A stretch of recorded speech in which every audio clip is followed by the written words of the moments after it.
Welcome to the final days. Today is October 29, 2019. I apologize for the delay in getting this video out, but I was in a minor crisis.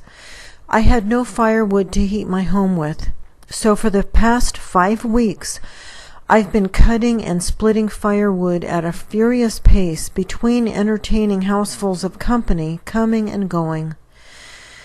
The purpose of this channel is to show the viewers that we are living in the very last days according to the Holy Bible, and to explain why this is actually good news and cause for celebration. Explain later in this video. Viewers have my permission to use any parts of any of my videos without worrying about copyrights. No editing is done on any of these images except where obvious contrast has been added to enable better viewing. Today's video starts out on the eastern coast of Canada. These cameras are the very first in the North American continent to see the eastern rising sun. But unfortunately, all of the rising sun images have been removed from the weather cameras along the eastern coast.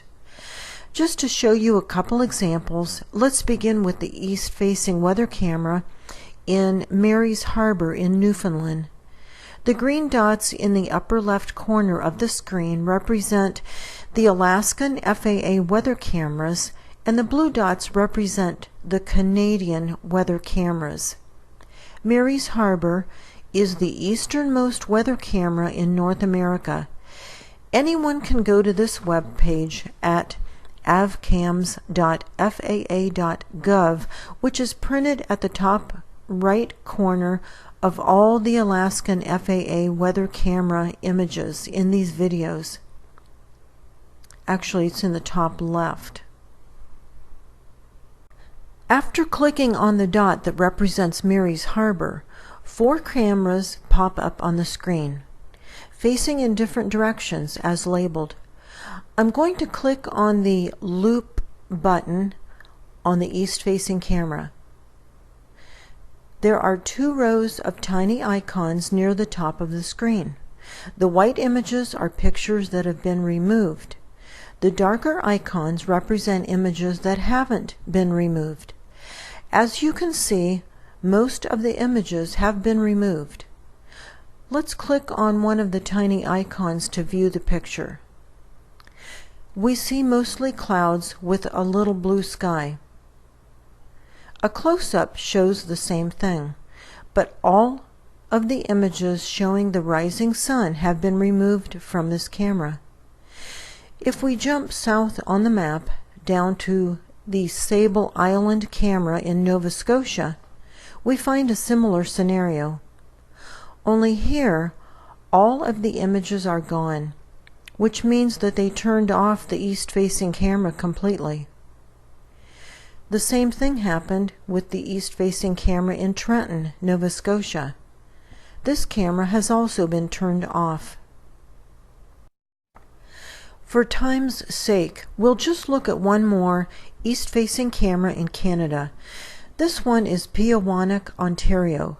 In just a minute we will view images from the Attawapiskat camera just south of this one. But for now, I'll click on the loop button below on the east-facing camera.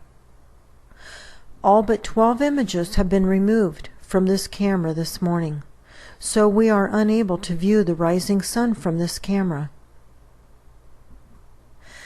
The south-facing camera in Attawapiskat, Ontario, shows the sun coming up on the left.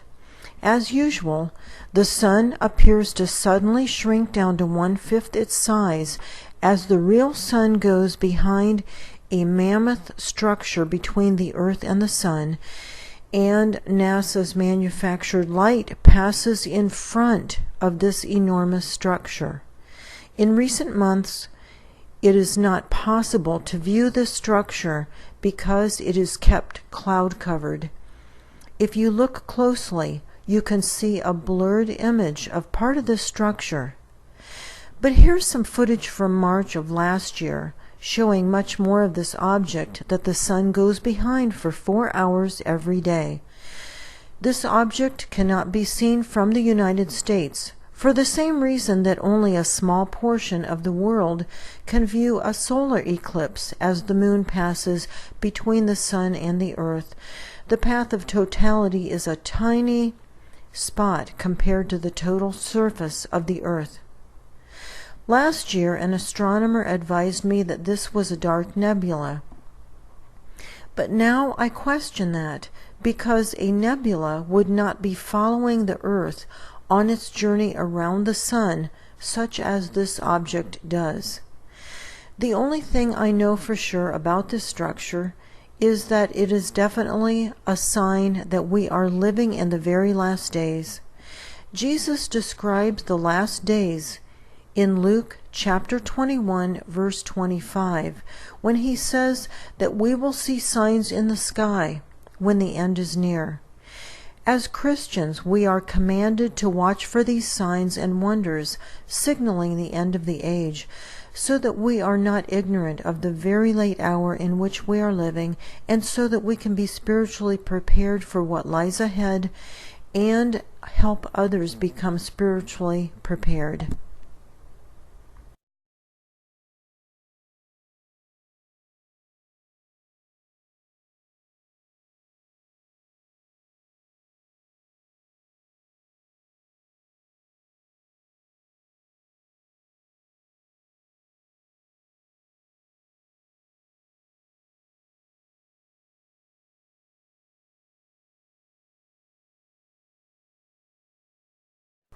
The south-facing camera in Cheakamus Canyon, British Columbia in Canada, captured some very odd footage.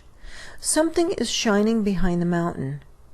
But 10 minutes later, another object appears to be rising on the left. This one is the real sun. Several images from this footage have been removed. As we move through this footage, we actually see 3 separate objects. Technology is in place to blur and fade these celestial objects from view. But I still wondered if one or more of these could possibly be a screen smudge. So I dug through last year's images and I found the same thing. However, it was earlier in the year, March 2018, so the sun is further to the left. However, in this footage from March of last year, we see the same 3 objects converging, then separating into 3 separate shining celestial orbs. If this is a screen smudge, it will appear in the same place week after week, month after month, because it's on the lens or the housing. Notice how this large celestial object simply becomes blurred, then fades away from view. So I placed the 2 images side by side on the screen to see if these 3 orbs were in exactly the same place on both images. Using screen pixels, we see that the photo from March 2018 on the left shows the center of the lowest orb exactly 327 pixels from the left of the screen.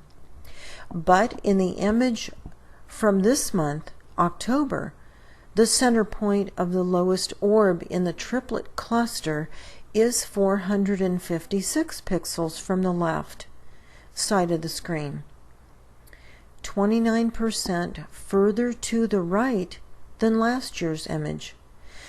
This proves that this cluster of shining orbs is not a screen smudge. A screen smudge doesn't move. However, this cluster of shining celestial objects has moved to a different location in the sky. Untold trillions have been spent to hide an inbound planetary system from the unknowing masses. In a minute, we will be viewing more of this technology, which has likely arrived with the assistance of fallen angels, the demonic realm, since they've been here much longer than we have and they are smarter than we are. The enemies of Christ do not want you to know how close to the end we are. The enemies of Christ do not want you to turn your life over to Jesus while you still have time. Information is at the end of this video instructing you on how to accept Christ into your life. The southeast-facing camera in Grave Point shows a reflection in the water of the rising sun. We know this is the sun because the sunrise chart for Sitka, which is only a few miles away, shows that the sun rose up above the horizon between 7 and 8 a.m. on October 26, when this image was captured by the weather camera. This coincides with the sunrise chart for this area.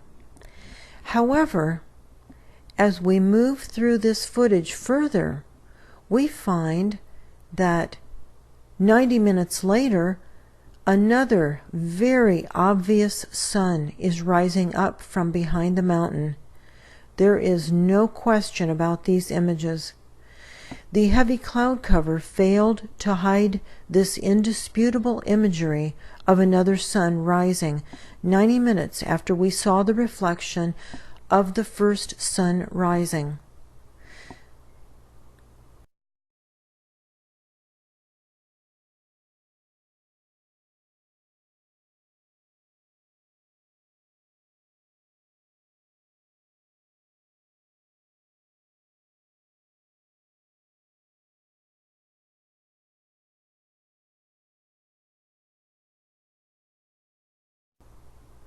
The southwest-facing camera in North Slope, Alaska, shows a celestial object well hidden in the atmospheric chemicals. However, some contrast shows another celestial object. Moon charts for this area prove that this cannot possibly be the moon at this time of day from the direction this camera is facing. This is yet another sign that we are living in the very last days. The south-facing camera in McKinley, Alaska, also shows two suns rising. Here we see the real sun on the very left, according to the sun charts.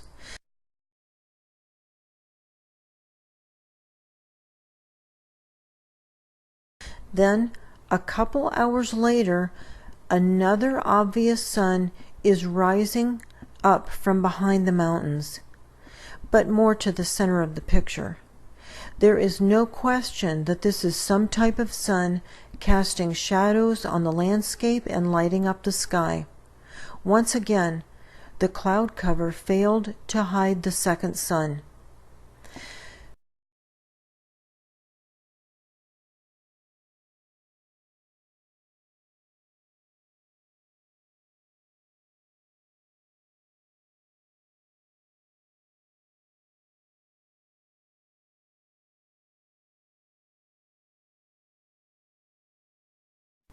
Some of you have seen this older footage from August. This was captured by the southeast-facing camera in Yukon River Bridge, Alaska. Remember that lens flares of the sun don't rotate. This celestial object has an obvious rotation, as you can see. It is impossible for this to be a lens flare of the sun. This approaching planetary system will be making its closest pass to Earth during the biblically foretold time of the Great Tribulation, during which time God's wrath upon this earth will be occurring. But all of this is actually good news and cause for celebration, because Jesus has promised to remove his faithful followers from earth before God's wrath is unleashed.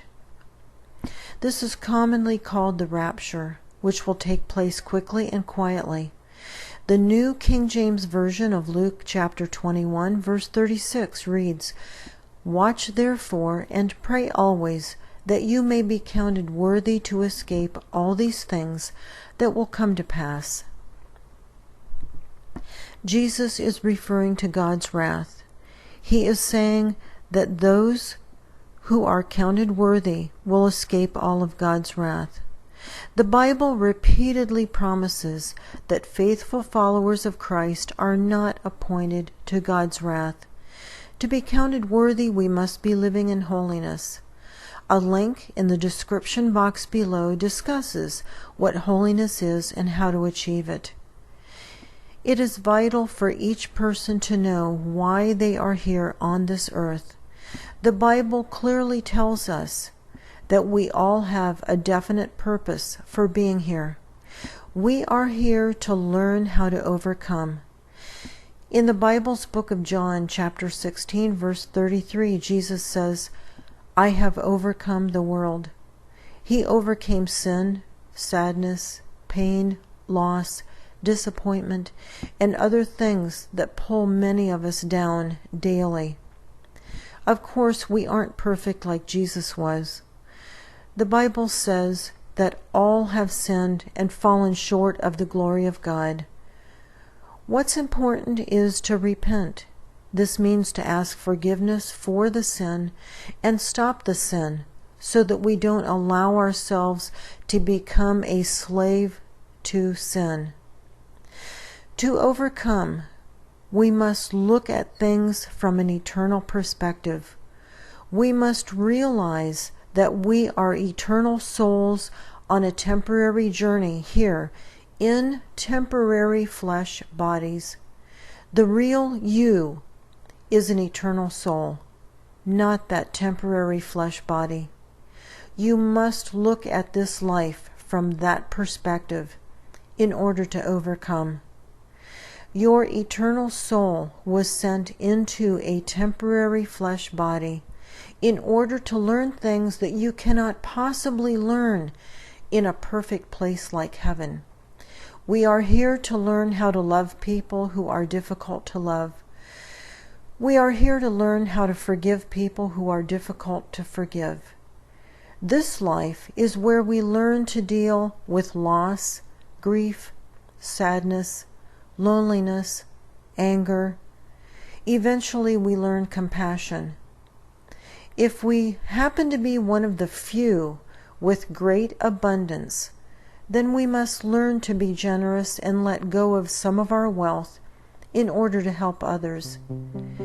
If we are born into this world without abundance, then we learn to live with less than others, without comparing ourselves to others who have more.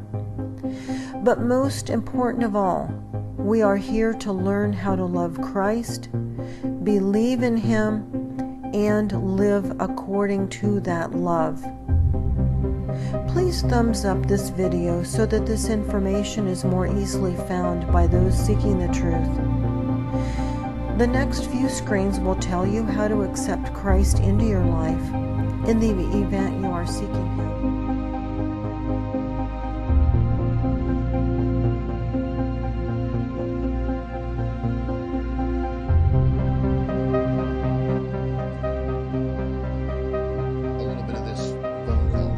Listen very carefully.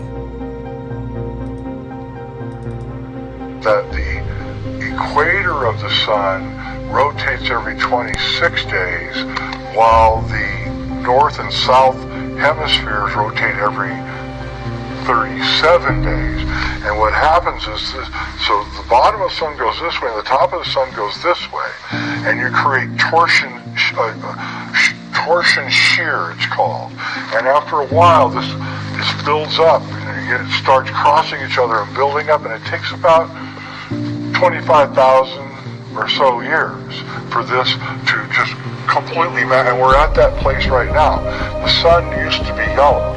Okay, the sun is no longer yellow, it's white now. And I'm old enough to tell you it used to be yellow. And anybody my age would tell you that the sun definitely was yellow if you look at little kids' drawings from 30 or 40 years ago. Now they draw the sun as white. We used to draw the sun as yellow. And it's changed, and NASA knows this. And I think chemtrails are attempts by the elites to dampen this incredible light. I know guys who do construction, and they tell me they're in their 40s, and they tell me that, Jay, 75 degrees doesn't feel like 75 degrees anymore. It feels like 95 degrees. He says, it says 75 degrees, but I'm absolutely toasting on the roof of the house. And I said, that's because the UV is through the roof.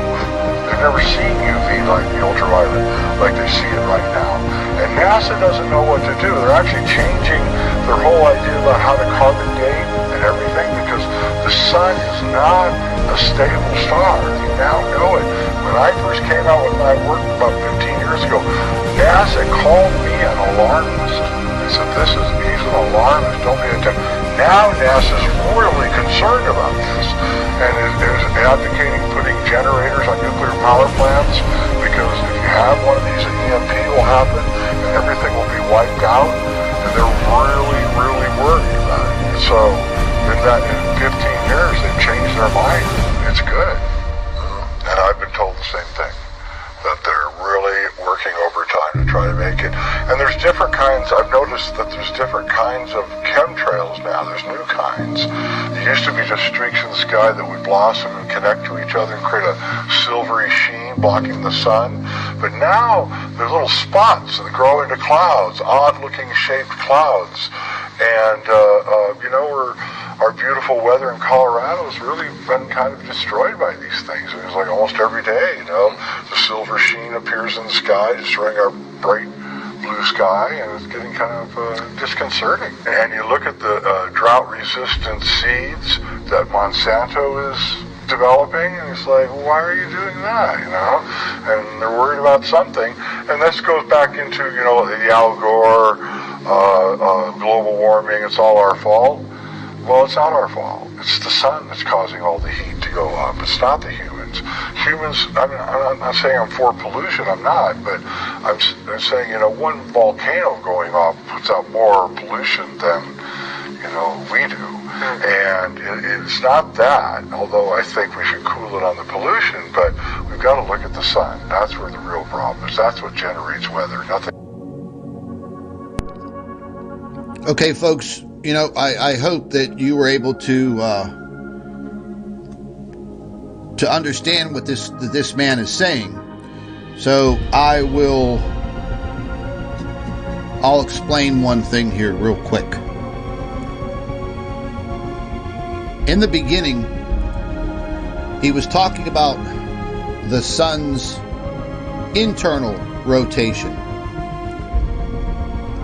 The north cap of the sun and the southern cap of the sun rotate differently and at different speeds than the equator. So every 37 days, the top of the sun and the bottom of the sun rotate 360 degrees. The center, the equator, the equatorial region of the sun rotates approximately every 26.9 days, 27 days. So basically, that twisting, it's called torsion shear. So you're applying a tremendous amount of pressure on that star. Now, I'm not sure if that happens with other stars, but it's happening with our star. Now, what he's talking about, scientists have known for a very, very long time. I mean, decades and decades and decades, they've known that the polar regions of the sun rotate slower than the equatorial region, therefore torquing the sun. Going back through ancient history, I guess they were able to determine that about every 25,000 years this situation occurs. When that torque is placed on the sun, I guess it takes about 25,000 years, and then boom, that explosion occurs. That massive solar flare occurs. If the Earth is in the wrong place at the wrong time, lights out. Literally. And I'm not talking about electricity. I'm talking about all plant life, animal life, and human beings destroyed.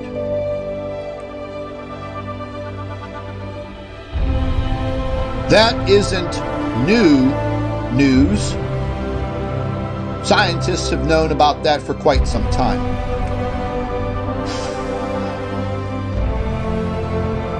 As we talked further,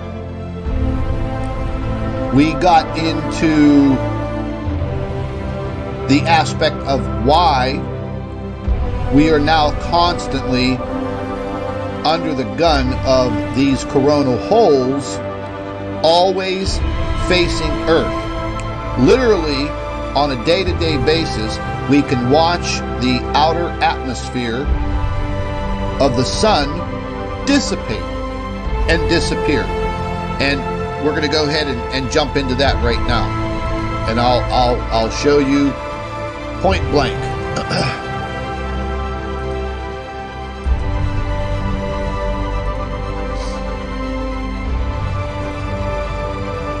I'm going to go to the SDO.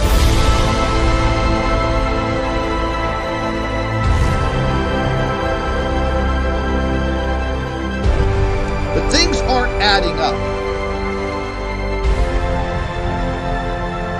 Why, for the first time, does NASA put together a space probe to launch it all the way to the sun? We had the technology to do that 10 years ago. Why now? You see my point? They're trying to collect more data. They are also trying to do things out there in space, way far past the space station, to give the governments more information on what is coming from the sun. Because all too often, these older satellites that are out there, like Discovery and ACE and SOHO and SDO and Stereo, they've been out there for so long, new technology has arrived. Why do you think that there are constant rocket launches? Because those son of a bitches are building things in space. That's how they built the space station. Launch after launch after launch after launch after launch. Remember the space shuttle days? All of those components to build the space station were on the damn space shuttle. They built it in space. And from what I understand, building things like that in space is relatively easy if you have that technology. There's no gravity, so you could move things around and lock them in place, bolt them down, pressurize them, and now you have a living habitat. So they are building things out there that they hoped would be able to protect us in some way.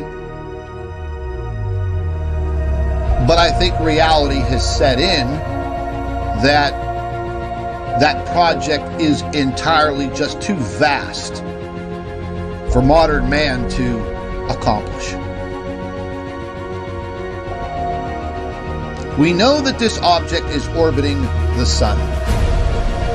We know that this object has a very, very strong magnetic field. And we know that it has the ability to literally pull plasma right from the surface of the sun and create these coronal mass ejections. That is what worries me. Because we can't get away from it. It's not like we can go out there into space and excuse me, bump this object out of its orbit and and send it on its merry way. We can't do that. This object is 5 to 7 times the size of Jupiter, for God's sakes. It's huge. Shit.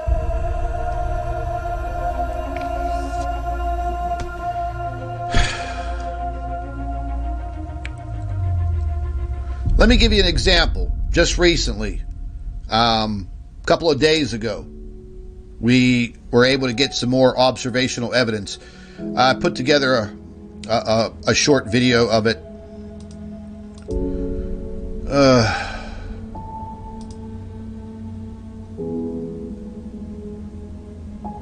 The hell did I do with it?